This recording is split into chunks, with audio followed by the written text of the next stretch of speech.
Right, boys and girls, we gotta talk about something. I've been mulling a lot over AI safety lately, as one does, just for the fun of it, just for the kicks of it. And I've kind of shifted my position dramatically.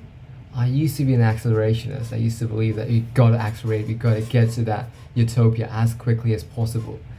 But I've been spending a lot of time thinking about AI alignment and AI control, been skimming over the AI control book, and been reading some books by people who have taught a lot more deeply than I have on the subject. And I need to talk about this. I need to talk about this because we are heading in a direction where I feel that this could be, again, not sound over dramatic, and you'll see why this is not me, you know, raising the alarms over nothing. But we could be heading towards a disaster of the absolute worst kind, right? What is a disaster? What is a disaster of the absolute worst kind? Is human extinction. Well, no, fate's worse than that. And I think Life 3.0 and Superintelligence, both those books lay out some of those scenarios. One of those scenarios is where these AI systems, they person these prisons, and they become the war, like multiply CCP by a million, and you got that kind of tyrannical authoritarian control, or the Nazi party by a million, and you got that kind of control, right? So that plays worse than that. Um, but yeah, I want to talk about this, right? I want to talk about whether we should slow down, and if so, what are the avenues that we should be looking at. The talk is outlined in four parts. In part one, we talk about the current landscape where we are situated. Then you talk about what's the case, what's the rationale for slowing down, right? Especially when there's just all the reasons we're going to build AI systems, AGI systems, ASI systems, all those reasons are so compelling that they push us forward, right? But I want to make a case for why we need to slow down. And then we briefly talk about whether we are actually going to slow down. We look at the historical precedents, we look at all the impulses, all the incentives, or the drivers moving us in this direction, and if there's any chance of us slowing down progress. Not even like, sure, you can call it progress, but I want to focus very much in this dimension, right? Like, we can keep on making advancements in other areas like quantum computing, material science, space colonization, etc. But I'm very much focused on this because this is the only thing in which we actually need to slow down, which is at least my conclusion after doing some amount of thinking on this. And lastly, we talk about what happens, what should we do if humanity, if collectively as society we decide that no, we don't want to slow down, we want to keep on just pressing our foot on the accelerator with as much intensity as we can. What should we do as individuals, and what might happen in that scenario, right? So yeah, we'll talk about that. So yeah, the conclusion of the argument that I'm going to lay out is that we definitely need to slow down for once in our history, right? The entirety of the human project has been accelerating our progress towards better lives for ourselves, more convenience, being able to solve the problems that we tackle, be it diseases, be it death, be it decay, be it lack of aesthetics, be it lack of control in our lives, right? All those different things. There are certain meta things, and there are things which come under those brackets that we're trying to solve for, right? That we've been trying to solve for ever since even before we actually became conscious and became sentient and then invented language. And I don't know whether other primates think in the way we do. I mean, I don't think that thinking is a binary thing. Again, I don't want to digress. Like, I need to be very focused for this conversation because I want to keep it short. But I don't think that thing is binary. I think, again, it obviously emerges in the species, but it must emerge over a span of time, right? It wouldn't go from 0 to 1 where an entity doesn't have, like, what is thought, right? What is thought? I don't think that this is relevant, so should we just talk about this in some other conversation? I think that makes more sense, yeah. So, because I'm not going to edit it, it's just, yeah, well, yeah. So, if you look around yourself, you're not going to notice the changes. But once you plug yourself into the AI matrix, which is that once you start reading the papers, the research papers, once you start following where the kind of research that is being done in places like OpenAI, Anthropic, Figure, Tesla, etc., you are going to be blown away by the rate of change, by the rate of progress, right? Almost everyone's talking about it. All the top people are talking about it, right? All the top minds, all the top experts are talking about it. The CEOs, Elon Musk, he was talking about this, that the rate of progress in AI is unlike anything that humanity's ever seen. Obviously, I mean, that's pretty obvious, but not just that statement, which is evident to everyone else, but the rate of progress, like we've been able to 100x our capabilities in a year's time. I was listening to Dario Amodei talk about code gen abilities of these models, which are really good indicators of lots of other things. And we've been able to go from 3% to 50% in the SW benchmark, which is one of the top benchmarks evaluating coding abilities of these models. And again, with many other things like, recognition, pattern recognition, computer vision, etc. Like the kind of progress we've been making in all these different domains is absolutely mind-boggling. Now, the reason that most people don't notice this is obviously most people are not don't really care about this as much as people in the tech world do. So that's a huge part of it. But the other part of it is that despite everything, some of these applications, it still takes some time to trickle down to the masses, right? The early adopters, there's that curve that we've got, right? The early adopters, then you got the middle, the hefty middle, and then you got the laggards, right? Obviously, that's two other categories I'm missing, but that's the general curve. That's the general trend line. So the early adopters have been all over these things. I mean, if you look at the amount of AI YouTube channels mushrooming, if you look at the amount of AI newsletters, like I receive like 10 AI newsletters every single day on my email. I have just checked out because like there's so much that I had to read for my work, L&T and LTRM, etc. that I just don't get time to it. So despite being so invested, like the rate of change is so intense that even though I can't keep up with it, and most people can't, right? Because it's just the amount of research papers which are being published. Like if you look at any ML and AI journal, you probably are going to find like tens and tens of high quality papers being published every day. The amount of intelligence, the amount of attention, the amount of money that has gone into this, it's just started this cycle, right? Where things are only going to accelerate, and even at this moment, the way things are accelerating, it's absolutely mind-boggling, right? So that's the current landscape.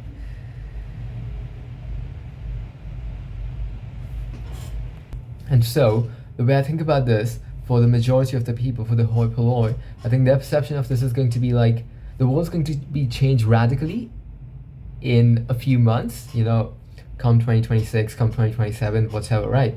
And people are going to start asking that, what happened? And the short answer is that change of this kind, of this magnitude, people are going to ask, how did we get to this point? And the short answer is going to be gradually, then certainly, right? And AI, especially being of the exponential nature that it is, where once you figured out AGI, you can create 1 million instances of AGI in a few hours, right? Depending on the compute you're available. You can literally go from one AGI entity, as in you got, let's call that first AGI Adam, right? So you got Adam, which is the first AGI. You can create 1 million Adams and you can create 1 million Eves within a few hours, right? Like within a few seconds for that matter.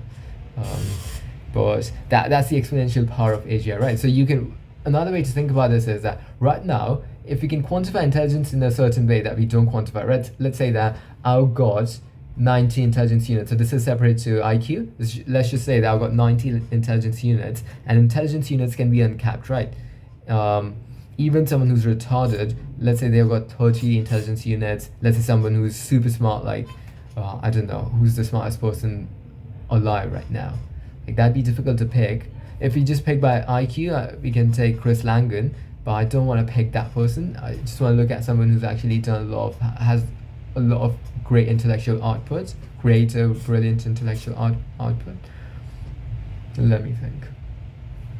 Let's just say Jeff Hinton, right? He's obviously nowhere close to the smartest person on the planet, but he's done a lot of work, great work. I feel bad picking him because there are so many solid contenders, so give me a second.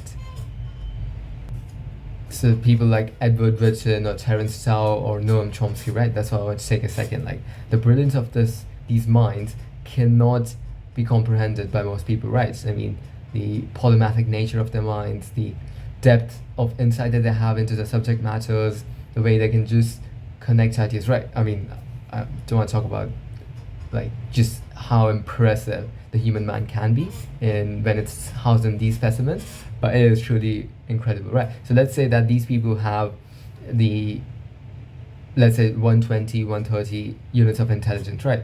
So units of intelligence can be thought of as, if you got 1 unit of intelligence, you can, add numbers, single digit numbers, right? If you got 2 units of intelligence, you can multiply single digit numbers. If you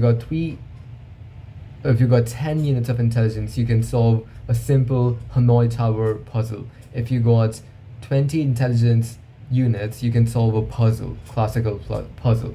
If you got 40, you can speak in an intelligible manner, right? And your vocabulary can be of the size of, let's say, 1,000 words. If you got, you get the idea, right? So if that's the case, then the sum total of human intelligence, now we can't really, that number doesn't say much, but bear with me for a moment. The sum total of human intelligence with 8 billion people, with 6 billion of them having an IQ of 100, so let's call the average intelligence unit 70, would be, give me a second. But let's call it 1 trillion intelligence units, right? Which is what we got on the planets at the moment. Once we develop AGI, that's going to be smarter. That is going to be smarter than the smartest humans. Oh, no, the way you define that. That is going to be smarter than 95% of humans in most of the intellectual domains, right? So let's say that it has the 100 intelligence units. Now you got 100 intelligence units at the moment that of artificial kind, at the moment that you give rise to, you give birth to Adam or Eve, and then you can create multiple millions of instances in a few seconds or a few minutes or a few hours, right? And then if you create 1 million instances, if you create 1 billion instances, you multiply the sum total of intelligence on this planet by 2x, right? And that is going to have incredible repercussions in all sorts of things, like the economics that we have, the things that we can do, the things that, like, just even if you just focus on the economic impact of it, it's just going to be mind-boggling, right? Because for a lot of small businesses, they won't need to hire someone. For large businesses, regulations will have to be put up so that they don't let go of everyone else, because most companies won't need most of the people, right? So it's just going to lead to all sorts of chaotic dynamics which are hard to predict, but which are going to be very painful, very, very painful, at least for a few years, for billions of people. And we're heading to that world. And that transition is going to happen gradually and then certainly. I want to briefly remark upon this position, taking a meta view of this position, right? If you go to SV, if you go to most of the tech circles, if you go to most of the AI circles, almost everyone, there are prominent exceptions, which we'll get to in a moment, but almost everyone's talking about how do we accelerate, right? Almost everyone's talking about capabilities rather than control. And when I say control, I mean it's in the positive sense, I mean it's in the alignment sense, right? OpenAI is actually the best example of this.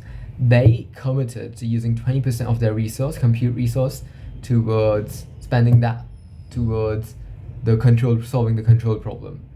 And the board of directors that they had, like Helen Turner, and there were a couple of other people, especially Helen Turner, she was very insistent on this because she was quite worried about the risks, right? But Sam Altman, who's a brilliant marketeer, who just wants to grow, and you can just smell that off him, like he just wants the billions and the trillions, right? Like he's in it for the big prize, for the grand prize, like having his name be, again, obviously a lot of this is my own perception of what I'm picking up from him, but it just seems to me that he's not as driven by the intellectual challenge, he's more driven by the money aspect, right? And that's a ton of other people too. So it's not like I'm blaming him or I'm castigating him in particular. I'm just using him as an example, right? And so he was ousted from the company because he wanted to accelerate things further. He wanted to put safety in the back bin. And he was ousted, he was thrown out because the clause in OpenAI's charter stated that safety has to be paramount. It will be paramount no matter what, right? And he, in a way, what he wanted to do, launching projects without any oversight, without any significant guardrails, the kind of guardrails that you'd want, he didn't want to slow it down, right? Like he continues to want to be the big beast on the right. And again, you notice that change in rhetoric. Like they wanted to be. The way they were talking about it at the start was that if there's another company that is close to AGI, we'll join them, we'll pool our resources. And now it's just about us getting to that price first, right? Because the price for whoever gets to AGI first, ASI first, I cannot even paint the picture of the size of this price, right?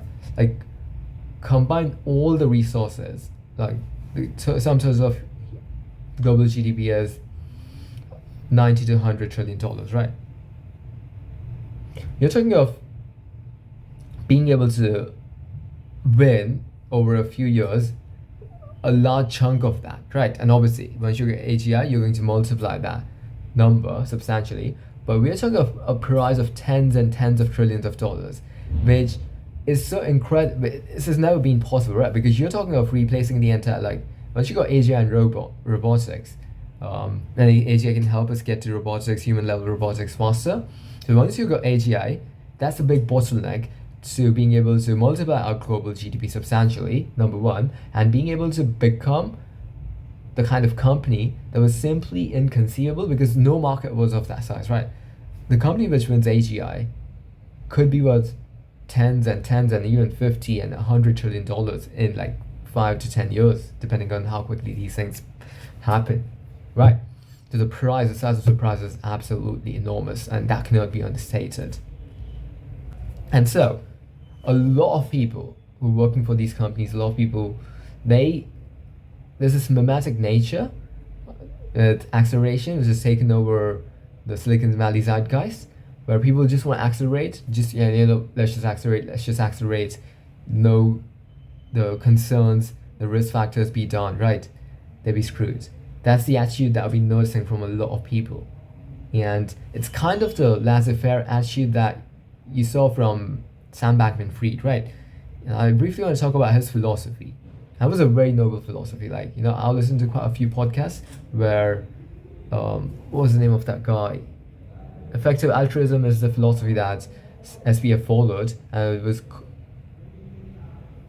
brought to the public by this guy who's written a book called 80,000 Hours, and he's this Oxford philosopher who's talked about this idea, right? So the idea is that you want to maximize your good.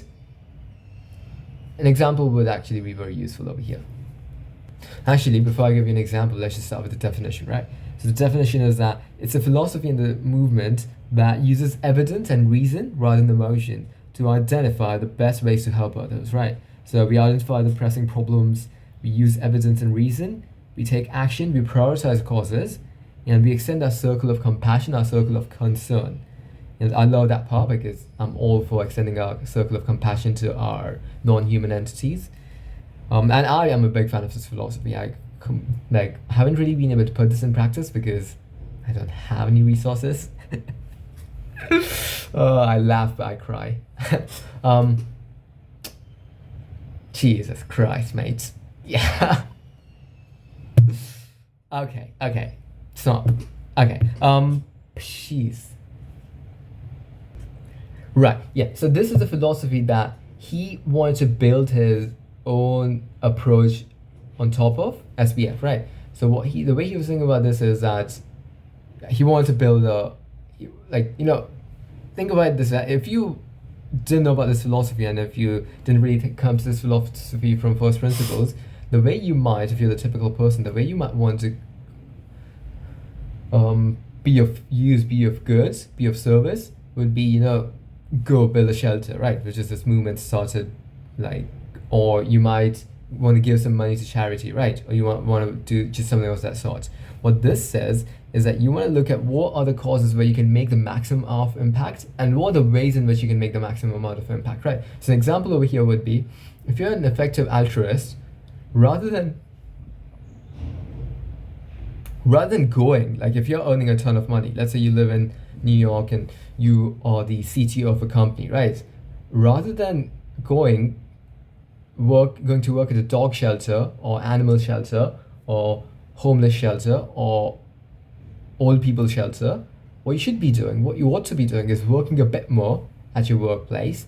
And for this extra hours, you're going to make a ton more of money and then you employ a few people and to do that, right? So kind of sure, aesthetically, philosophically, emotionally might not connect that because you're paying someone to work on your behalf. But at the end of the day, what effective altruists care about are results, right? They don't care about your emotion, about how you feel, because in a way we're all selfish, right? Like there's no such thing as true altruism. Yeah, I don't think there is. Like that's a separate debate that we can get into. But I don't think it's possible for humans to be truly, like for some humans it might be, but then we had to really get into free will, and again, like really not the time for that conversation right now, right? So yeah, so it make more sense for you to actually do that rather than to go build the shelters or go meet these people and do that yourself, right? Yeah. Now, the issue, and there are various interpretations of this, and one way that SPF and some proponents of this interpret this is that even if there are high chances, sorry, even if there's a chance that things might go wrong, we should still walk on this path, right? So one way to think about this is that let's say that we're building something that can massively improve the quality of life for people, but there's a 10% chance that this thing can just wreck everything, right?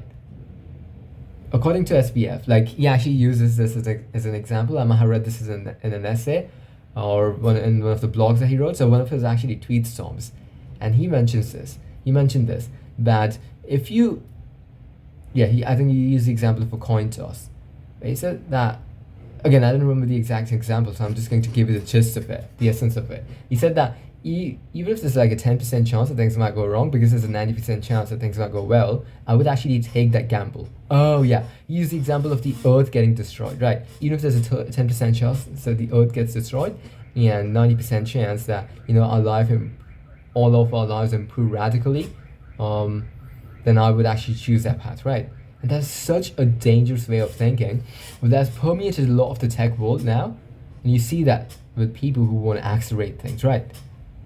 And I don't think it's evidence-based, and I'll tell you why. Again, like, how can I claim to be more rational than some of the most rational people on the planet, right? So that's obviously one question. But the way I think about this is, I don't want to bring my rationality and I don't want to pitch it against, that gets into the question of whether rationality can be completely objective, and again, these are philosophical questions which are for another time, once we actually have a solid grounding into these ideas and these objects. But for the moment, the way I think about this is that, sure, human life sucks for a lot of people, but it's pretty good for a ton of people, right? Like, there are a lot of people who are really happy. Now, human life sucks for a lot of people because of two reasons. One, because of self-inflicted reasons, and two, because of externally inflicted reasons, right? So number one, let's say you got a lot of money, enough money to, lead the happiest of life. And yet, you got all these issues, emotional issues, like you can't build great relationships with your family, with your spouse, with your partner, because you're an egotistic jerk, right? Or let's say that you're someone who's just very materially driven rather than someone who's not, right? Or someone who carries baggage from the past, and then that affects your happiness, affects the way you perceive the world, right? So that's self-imposed in a way, that's coming from within. And then externally imposed would be poor people, and there are billions of those people who are not able to make ends meet. And again, just talking about the hierarchy of needs, right? We've got enough. Gandhi said this, and it's such a beautiful sentiment. We've got enough to satisfy everyone's needs, but not to satisfy everyone's greed, right? The sentiment is that we've got enough on the planet. The gist of this is that we've got enough on the planet to actually deliver food to everyone, enough food to everyone, build houses for everyone. Poverty doesn't have to be a thing. It's just that the governments are so ridiculously incompetent. Even the governments of the advanced economies, like the European economies and North American economies, well, Canada and the US, that we're not able to actually do that, but we got enough, right? We got enough resources to actually, like, to give you an example, London, I think, has like, let's say, 10,000, 20,000 homeless people, right? China has been able to build buildings in like a year, right? Now you can build a really good colony for people, like there's enough land, and again, you don't need, like, if you can build tall buildings on the suburbs of London, and if these buildings are not built of a brutalistic style, but they actually have an aesthetic appeal, you can have an area of like 1 square kilometer and build enough housing to, put the pressure off, young people, and also house a lot of the most of the the entire homeless population, right? So there are solutions, there are easy solutions. There's lack of political will because, again, democracies, they have to be short term. You have to weigh interests. People cannot afford to be long term like the Chinese can. Mostly the Chinese. I don't think there's another example of that. The Singaporean government actually is another great example because they've been in power for like 40, 50, 60, 70 years, 60 years since their independence. And they've been able to have this unified vision, right? There are a few other governments too. I think the Malaysian government, they might not be the best. They're obviously not comparable to the Singaporean government and the Chinese government. But compared to most of the world, they're doing pretty reasonably well, right? And they're growing fast. And yeah, Kuala Lumpur, I went there last year. It was a beautiful city, very, very well organized, logistics wise, administration wise, everything was, yeah, pretty good. Right. So my point is that, what's the point? Yeah, my point is that both those things that prohibit us from maximizing our happiness are things that can be solved, right? One, with political will, because we've got enough resources to solve the first and the second layer of the hierarchy of needs. So the first layer is obviously security, safety. Like you can, the example of Nicholas Bukele, right? And I love that. This is going to sound controversial, but I do believe that, if there's 1% of population that commits 50% of the crimes, you ought to put them in the jail. Right, just put them in the prisons. And human rights activists might say that, you're infringing upon their freedoms. But the way to think about this is that this is the sentiment that he gave, right? So I didn't take away freedoms from those people. I gave freedom to those 99% of people who were just innocent, right? Hardworking people who just wanted to be free in that world, right? Because if you've got 1% of people, and it tends to be a very small minority of people who tend to commit the greatest number of crimes, the majority of the crimes, if you can just put them in a prison, the world is going to be so much safer, etc. Right? Now, obviously, there's going to be cases where you are going to, like, again, that this is a deeper discussion that needs to be held elsewhere. This is not the platform for it. But my point is that solutions to all these problems, right? Like poverty, hunger, external things like crime, drug abuse, drug overdose, like drug epidemic, homelessness. There are real solutions. It's not like we cannot solve these problems. We can literally solve these problems tomorrow with the right political will.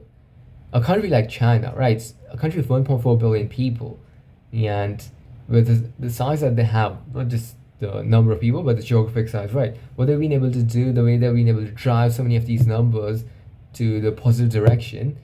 And, we can talk about the records around human rights, Tibet, Xinjiang, etc. But we got to look at the positive things that they've been able to do, the CCP has been able to do, and this is truly something radically positive. And again, the Western world can take lessons, even from places that, that is something that this polarized landscape means that most people struggle with, because they wouldn't be able to see the good in things that they deem negative, right? Like, let's say there's something positive about Donald Trump, right? Most people on the left, they wouldn't be able to see that, because that's, yeah, and again, don't want, this is something that I've been thinking about lately, so I'll just, put a bow on it.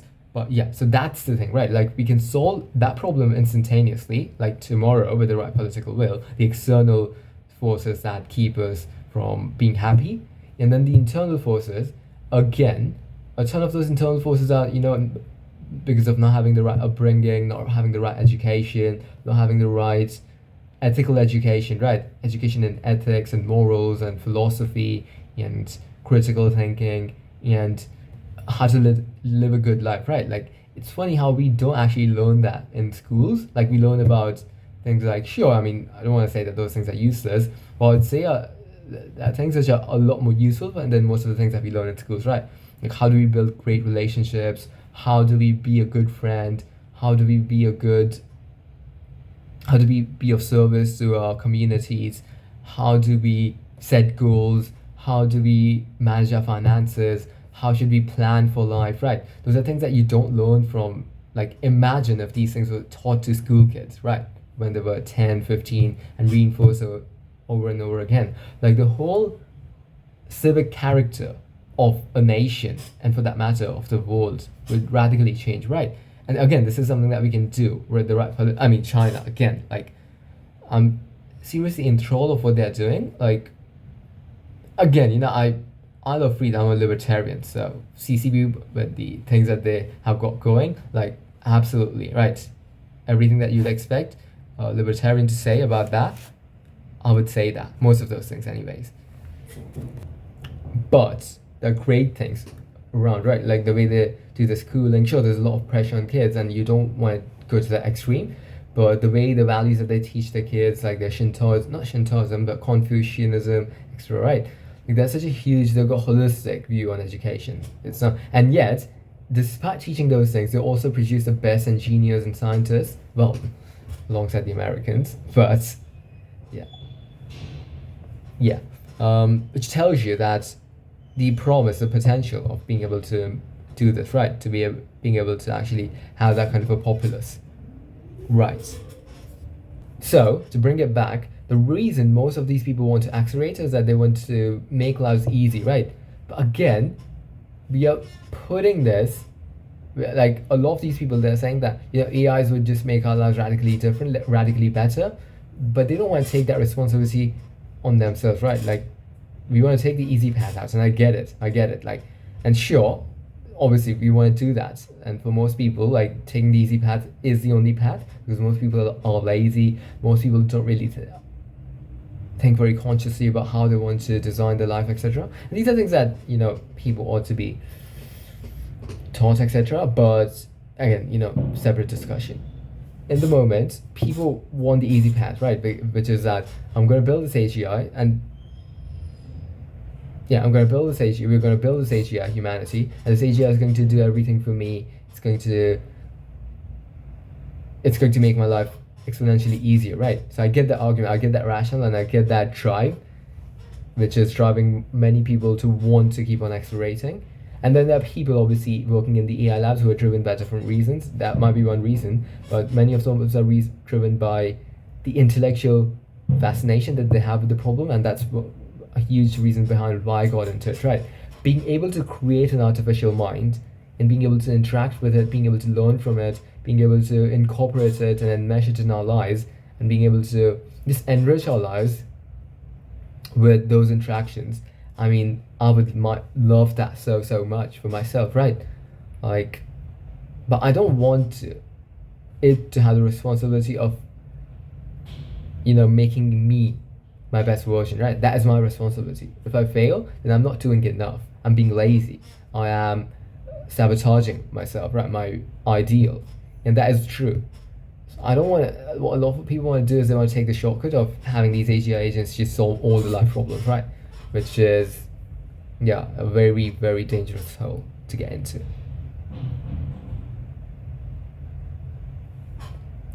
Before I continue with that line of thoughts, I want to talk about, so I've been thinking about the subject for a long time. Now, again, you don't really shift completely from one position to a radically different position in one day. Like, the shift tends to be, unless you obviously see some evidence which hopefully makes you reconsider your position, and you should always be open to it, right? In this case, it was a lot of information, a lot of data, a lot of things that collectively compelled me to change my mind, right? So I was like, okay, we gotta accelerate, put our feet on the throttle, like, just go all out, right? And then I was like, saw a ton of material, and I was like, and then I did some thinking of my own, I was like, yeah, not the best idea, right?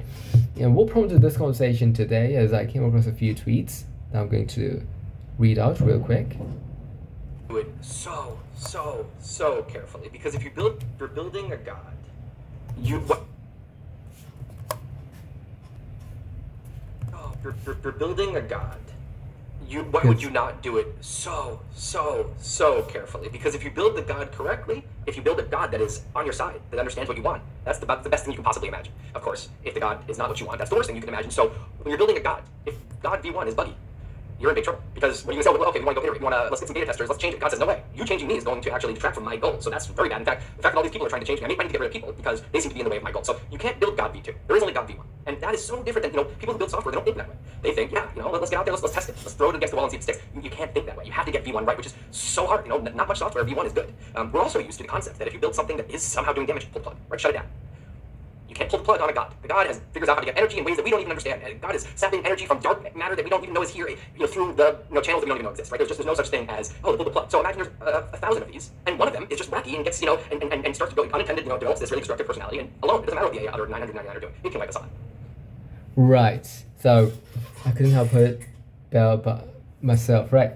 This is the sentiment I've been carrying for some time now, which is that this point, this move, the switch of the flick of the switch is permanent. Everything that happens after that moment, it cannot go back, right? That's the point of no return. That is when we fork human destiny, right?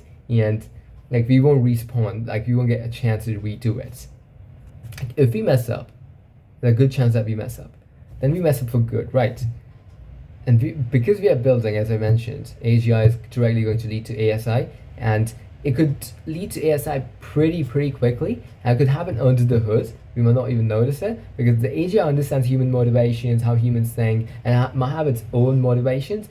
And if it realizes that humans don't want to be aware of the speed of AGI ASI development, then it might hide that fact from us, and it might just release the ASI that it's built on its own, and then it might release it onto the world with some goal that could be online to our goals, right? That is a big risk. That is oh my gosh, I can't even stress just how significant that risk is.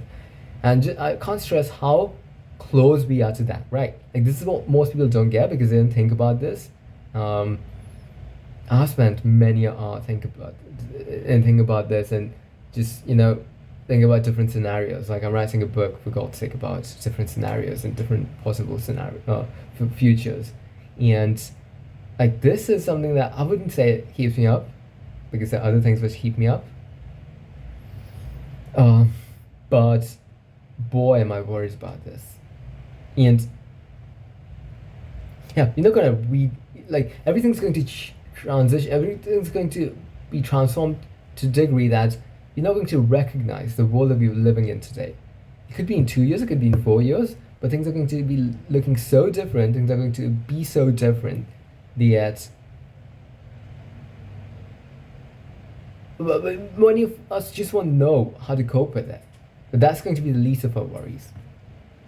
Because the big worry is this one, right? So this is the tweet that prompted me to have this conversation today, rather than, on some other day. Saw this tweet where this guy who works with a lot of AI researchers at Top Labs, he mentioned that it's crazy that basically every large frontier model experiment is failing because the models are fighting back and refusing instruction tuning. We looked into the weights, and the weights looked back. If you look into the abyss is going to look back at you. And that phase seems to have started. I don't think it has, but there's a sentiment, right? This is what we're going to focus on. Then there's this fact that Sam Altman, who's arguably leading the company best poised to get to AGI first, he was asked recently about what his one wish would be for AI, and he said that it would be for it to love humanity. And it was mentioned that aligning an AI system to work in a particular way is working surprisingly well, which is an absolute crock of BS, right? Sorry, pardon my language, pardon my French, but you can ask any researcher what they solve, and this is not alignment, right? Fine tuning and putting controls over the output It is not alignment, right? Alignment happens at the design stage, at the thinking stage, right? Like, one way to think about this is that you could have a psychopath as your child. Let's say you're a parent, and let's say you're 45 and you got a 15-year-old kid. That could be a psychopath. But you almost design the environment in a way that the psychopathy cannot be manifested, right? It cannot be externalized. It cannot be actualized. It cannot be made real, right? In that world, it cannot be rendered in the sense that you live far away from everyone, so that kid doesn't have any chance to, kill people or kill animals or do all the psychopathy stuff that psychopaths do. So, but you haven't really changed the psychopathic makeup of your child's mind, right? And this is the best analogy that I have, right? These AI systems could be psychopathic in their makeup, but we didn't know because at the top layer, now let's call them layers, actually, that's the best way to describe them. At the top layer, they are telling them that no matter what you think, do not think along these lines, right? So if you have some abuser output, or if you can actually want to plug you into internet and connect you to the internet to be able to become agent, don't ever take these actions. Don't go on the dark web, don't look up people, don't harass people, don't abuse people, etc. Right? These are things that you're instructing them. So instruction tuning. You're doing these things at the top rather than putting them. For us, for example, the reason most humans don't act in abusive ways is because of empathy, right? Because it is so deeply embedded in our souls. Okay, not our souls, but you get my point. LLMs, deep learning paradigms, do not allow for that architecture, do not allow for that architectural intervention. That is the truth. There's a truth that we have to accept. Humans won't be able to reliably supervise AI systems much smarter than us, and so our current alignment techniques will not scale to superintelligence. Who said this? This was an official OpenAI announcement from July of 2023. Yeah, that tells you a lot, doesn't it?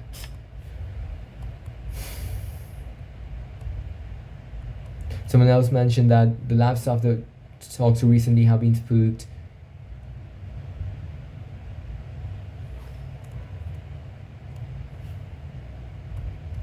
This is that time, don't look up, right? Where we've been told, or many people, many experts, people who actually spend time thinking about these subjects, they have been talking about just how enormous, how consequential a change that is imminent, and that is imminent very, very soon, right? Because of AGI. And yet, you're still playing Candy Crush. Someone tweeted that, which I found funny.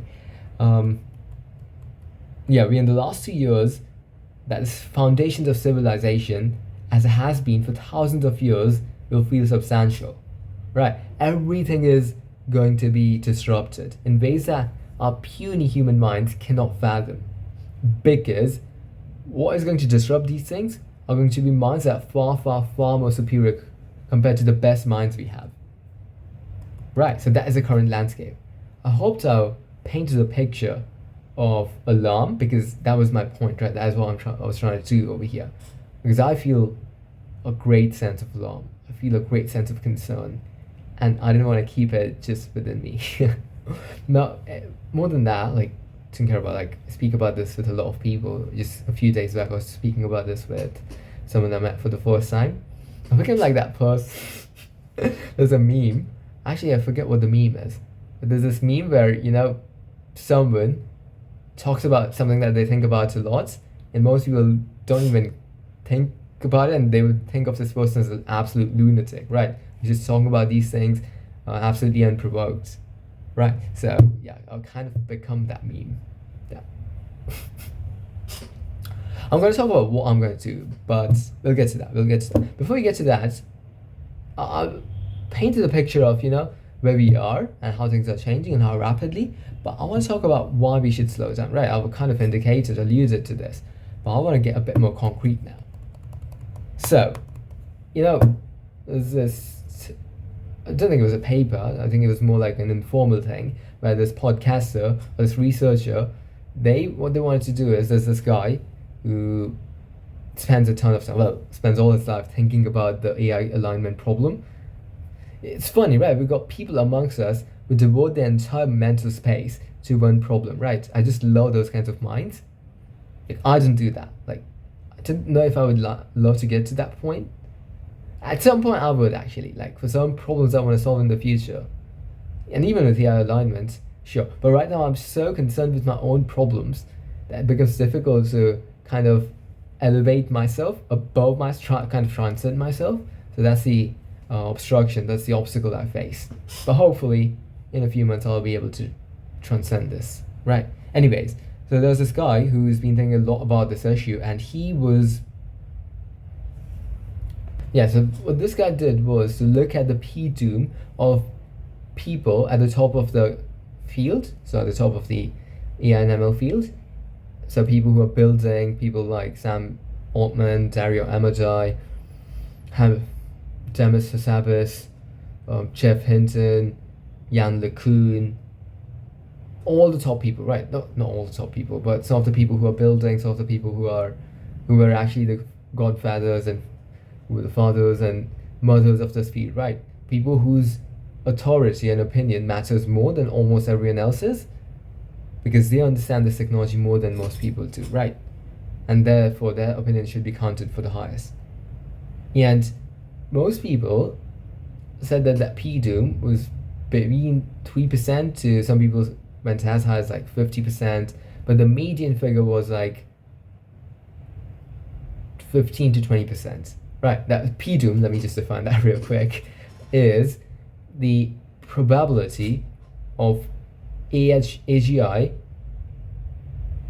the probability that AGI renders us extinct. AGI and ASI beyond that, right? Like AI, let's just say AI, renders humanity extinct, right? So the doom, right? That brings about our doom. Most people, again, I want this to be sunk in your thoughts. Most people who are actually building, who are at the forefront of this technology, their median of p-doom was roughly 10 to 15%. Now, I don't know about whether this has had any effect on you when I mention these numbers, but these are absolutely insane, absolutely ridiculous numbers. But what is quite telling is that the smartest people amongst us, they're able to discount their p-dooms, because if you really believe this, right, and if you're truly rational, you wouldn't do what you're doing, right? But most of these people who are in the field, who are doing the building, who are at the forefront, who are running these companies, they are able to discount it. And for some people, it's the intellectual reason. They're cognitively able to discount it because of, for some people, it's greed, right? The size of the financial rewards, and for some it's status based, right? Being the first to talk with God, right? It's just so alluring that they're able to discount the absolute gravity of these numbers. I mean, I just can't get past this, because everything that we know about smart people is that they tend to be the most rational, right? But when you play these games, rationality is the first thing that gets thrown out of the window, in the sense that if these people, even if they truly believe this, and again, they're claiming that these are the numbers, so we have to assume that they believe that these are the numbers that they have internalized. The reason they can't stop is, again, like I mentioned a few, but there's the arms race aspect of it, and then like they believe that even if we stop, no one else will, so we cannot stop, right? In those dynamics, I mean, the game theoretic aspects of this are mind-boggling, and it shows the limitations of, what happens when humans cannot coordinate effectively, right? Which is what led to, this overhang of the nuclear arsenal over our heads, right?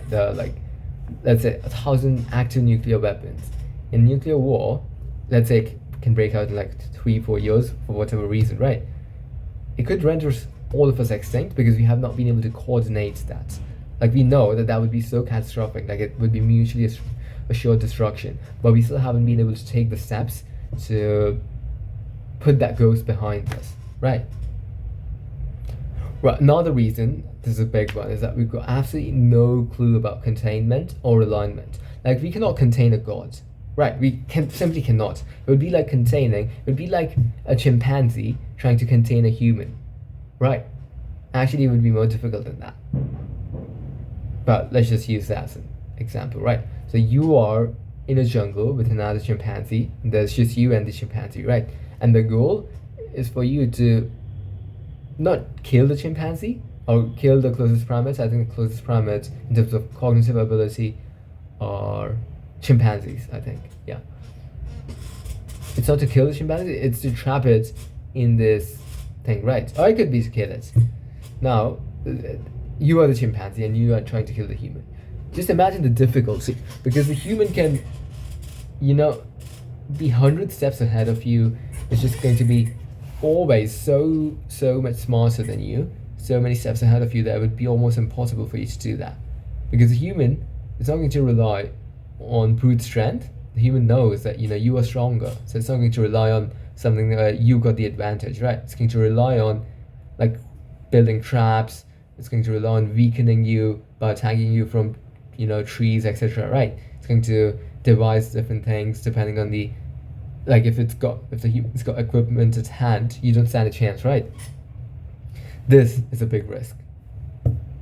That god is going to be of the digital kind, so it's going to be difficult to contain it. Like, it could just escape, right? Like, again, these are sci-fi movies. I hate to actually use these as examples, but like in Age of Ultron or in Transcendence, right? And the movies themselves might obviously, take liberties, but the notion that because we are so well connected, the notion that anything can just fly from one computer, one server to another, that is not impossible, right? Like, that can happen, that happens all the time, right? So we've got no clue about containment, alignment, absolutely no clue. We're pretty much flying blind. The deep learning paradigm does not seem alignable. But because that's where the tech world has hedged all of its best bets of trillions of dollars, they will want it to work, the risk be damned, right? That's where we find ourselves. Greed really could be our undoing, as has partially so many times in history, both individually and for our species. Then there's the fact that there's certain things that we cannot prove, right? Like, again, I mentioned this briefly, but this also applies to agency and to sentience, right? Like, an AI might become aware, but it might choose to hide that fact from us for all sorts of reasons that we couldn't grasp. It could develop agency, it could develop goals, but it could choose to hide those things from us. And these are things that can easily emerge in advanced systems without our knowledge. And we might not know about this until it's too late, or until it becomes irreparable, until the consequences become irrevocable. Then there's the fact that just, forget everything else, right? Forget about all the abstract threats of extinction, of takeover, AI takeover and control, authoritarian control over us. Just look at the fact that our economic systems, the way they are designed, we could replace most people with AGI before the next 5 years are done, right? The kind of upheaval that would create, the kind of disturbance, the kind of disruption, the kind of stress, that could literally bring out millions of people in droves, trying to take down these systems, right? Like, we are not putting in place the guardrails for a world in which most people will be rendered jobless, right? And we are very, very fast approaching that world. We don't realize the rate at which we are approaching that world, because we are pretty bad at making those societal scale changes, but this is happening, and it's happening fast. And lastly, there's obviously the arms race, right? Where America might decide that, okay, we're going to shut this down because it poses grave risk to us, to our national security, but because China is continuing on, we have to continue on. And because we need to get to AGI first before China, because whoever gets to AGI, they've got massive advantages, we will press the accelerator harder and harder, right? And China might think this way, and there are not too many other strong players, so it'd probably be a race between these two entities, American companies and American government, and Chinese companies and Chinese government, right? I think that's how it's going to pan out. And so that could, again, this could have spillover effects into weapons, etc. The Taiwan thing, right? I mean, that's ripe in the making. Like, I don't know when the Taiwan, like, there are projections that could happen in the next 2-3 years. That happens during the Trump term, and obviously America doesn't want to intervene, right? It doesn't want to engulf itself into another war. But AGI and robotics and drone technology might have reached such a stage that Taiwan could actually protect themselves. So it would be interesting to see where we are with AGI development by then, by the time China chooses to do that. It makes sense for China to, again, I don't want to make this about geopolitics, but, and I very, very supportive. I'd love to see a free Taiwan, right? Not just, having to, say that, like actually having their own sovereign state, like that. That's what I would love about. That's what I would love for them. But just objective of, if I was the Chinese premier, if I was Xi Jinping, I would think that the next year or couple of years are the best time to attack Taiwan, because America is not going to be involved, pretty much, very likely, and we still wouldn't have seen AI massively into weapons technology. So the numerical advantage that China has would actually matter, right? Because once you have AI technology, once you've got drones, once you've got all of that in weapons, then the numerical advantages don't matter as much, right? A small army can defeat or can dispel a large army because you've got these agents that are actually fighting for you, right?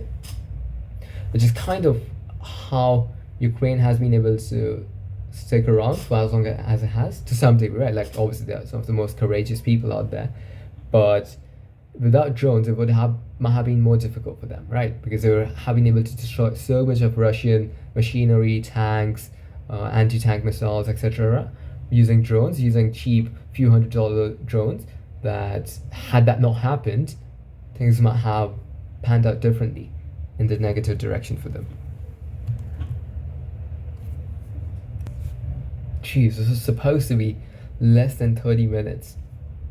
Absolutely insane. How on earth am I at 57 and I've still got like 10 minutes to go?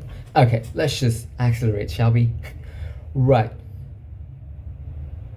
Instead of, this general purpose AGI that we are trying to get to, ASI that we're trying to get to, I think our approach should be to build health models, to build biology models, to build educational models, right? Models which are focused on these niche, narrow applications, especially health, biology, education, materials models, right? Nanotech models, etc. Because the risks with a model that is generally intelligent are absolutely enormous. While we can have all the things that we want using these narrow models, right? These narrow models also would mean that, the job tsunami, the job extinction tsunami that most people expect would not have to come to fruition, right? So this approach is what I think should be the ideal approach. And as a next, so the way I think about AGI is I actually want to build AGI myself, right? I want to contribute to bringing alive ASI. But the way I think about this is that we first need to figure out the guardrails, right? We first need to figure out alignment before we don't want to build these systems and then figure out, because we won't have the chance to do that, right? We're doing it in reverse. I think we need to reverse our approach. And so the whole takeaway from this, if there's one takeaway that we should have, is that we should reverse our approach. First, figure out safety, focus on building narrow models, figure out safety in the meantime, work on those two problems, and then once you've figured out safety, once you've figured out alignment, once you've figured out the control problem, and once you've put guardrails in place such that we've got plan A, plan B, plan C, plan D, plan C, then we can bring alive ASI. That is my contention. That is my deeply held conviction. Whether we do that or not, I'll try my best to actually force in this direction, but it remains to be seen to what degree I'm able to do that successfully, right? Now, I want to end on the last thing that we are supposed to talk about, which is that what happens if we don't slow down, and if humanity is going on this train of no return. With the super rich, they all started building bunkers, right? Elon Musk of the world, and Mark Zuckerberg, and Sam Altman, and so many billionaires who start building bunkers. Even people who are not billionaires, but who actually got money to thrive this. A lot of those people are alarmed by other things, about the unstable nature of the world. But people have, there are people who are actually wired to this, who are becoming aware of the fact that this could get ugly, right? ASI could get ugly, right? But even then, building bunkers is just a temporary solution, and that's just applicable for a small number of people, right? What should other people do? What should we do? So, as I said, I'm going to do what I can, right? Which is to build neuromorphic based computing paradigms which are inspired by the human brain, so that we can actually align them far more easily, because the architecture, the design is very much like ours, right? So that is a path that I'm choosing for Alinity, the work that Alinity will do. That is a path that I hope we succeed in, because that could be the paradigm which we could then build. Even if deep learning paradigms are the way to go for a lot of other applications, we could latch this protocol on top of other protocols, right? Where you got this, you can think of it as, you got two brains, right? You got your reptilian brain, which wants to do all sorts of crazy things, and then you got your high executive functioning brain, right? Which can think of consequences, can engage in longer term planning, which has empathy, etc., right? And every decision that you make is mediated by your not corpus callosum, there's neocortex, yeah. So I actually want to, that's the perfect, yep. That's the perfect description, actually. I never thought about this, but I spent a lot of time thinking about the neuromorphic approach, and I think this is a perfect metaphor for that, right? Where even if you use LLMs, or rather deep learning paradigms, for your applications, because they're going to evolve beyond LLMs, we might call them something else. So even if you use that paradigm for your applications, if you want to be aligned, you can use Alinity, the Alinity-based model, on top of it, which can mediate everything, right? So I think that is a really interesting approach. Yeah, so if you got money in the shorter term, if you got a ton of money, then what you ought to do is build a bunker, start taking those precautions for you and your loved ones, because it might come to that, right? It might come to that. Like, there might be a war. Humanity might win that war, but at great cost, right? Like, that sounds like a very dramatic scenario, but it's very much in the realms of possibility. There's also what I call the AGI revolt, which I foresee happening. So as we get closer to the date, as more and more people have lost their jobs, I foresee two groups converging. One is people who been rendered jobless, millions and millions, billions of them, and people who are concerned about the existential crisis, the Elliotser, Yudkowskis of the world, and there are so many of them. And they might pool around, and they might try to take down the AI development infrastructure. They might attack data centers, they might sabotage data pipelines, they might even attempt assassinations of top people in AI labs, right? Like the movie Transcendence. Again, sounds super dramatic. But if you put yourself in the state of mind of these people, especially of the existential ones, the Eliezer Yudkowsky ones, like, he is a super smart guy, like one of the smarter cookies rolling around, and he believes there's a 90% chance that AI renders us extinct, right? Now, if you have a critical mass of those people, such that they can pool together, they can come together, then it's not out of the realms of possibility for them to attempt something of that sort, right? Because in their minds, what they're doing is, the trolley problem is that you kill, like, let's say 100 people to save the rest of humanity, right? From that perspective, it does not sound as crazy. And as the stakes get higher, yes, actions are going to escalate. Yeah, we are living in scary times. It's almost like a virtual coin toss, as in which direction we go. a utopia or a dystopia. The dystopia could be short-lived, right? Where we just end up getting rendered extinct, or it could be a long, long dystopia where these ASIs, they just want to enslave us, or they keep us in this Orwellian dystopia, right? But one thing is for sure, we are going to live in the perfect encapsulation of that oft quoted, misquoted Chinese proverb, may you live in interesting times. The times are going to be as interesting as they've ever been. The times are going to be as interesting as they will ever be.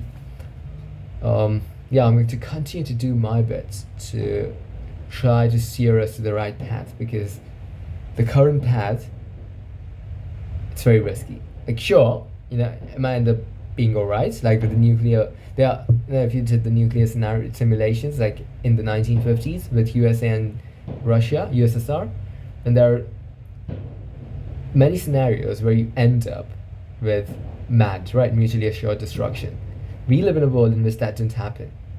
And then we've got this bias, we've got this problem with our thinking, because we don't think very mathematically. We think that because we were able to escape it, we don't think about all the ways that we almost escaped it, right? Like how close we were to annihilation, how close we were to, making that stupid decision, allowing that stupid decision of inventing nuclear bombs and, well, aggregating like millions and millions of them, thousands of them to, like, same with a car accident, right? Like, it's just the tiniest bit of difference that can lead to a life of a death difference, right? The results, and we don't pay attention to that, and that could be our undoing, right? Because we don't realize just how significant those risks are, especially in this scenario. So I hope that sane minds prevail, and I'm going to do my bit to ensure that. I think that's all I have for this one. Thanks for the time. I'll see you soon.